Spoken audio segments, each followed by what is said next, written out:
My name is Maria and I'm a convert Muslim. I am a Muslim from 2013, Alhamdulillah. Inshallah.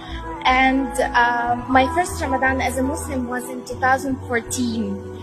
And that Ramadan, I was jobless and I was sharing a small room with my friend. I had no money, I had no family here, I had basically nothing. And that Ramadan was one of the best Ramadans in my life because I've been praying Qiyam every night and I've been doing my really, really best. And the next Ramadan in 2015, I had a very well-paid job. I had a husband, living in my own apartment, and I've been pregnant with my first child, Alhamdulillah. MashaAllah, MashaAllah.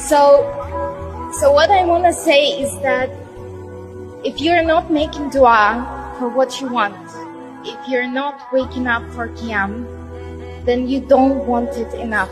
Allahu Akbar. Takbir. Allah.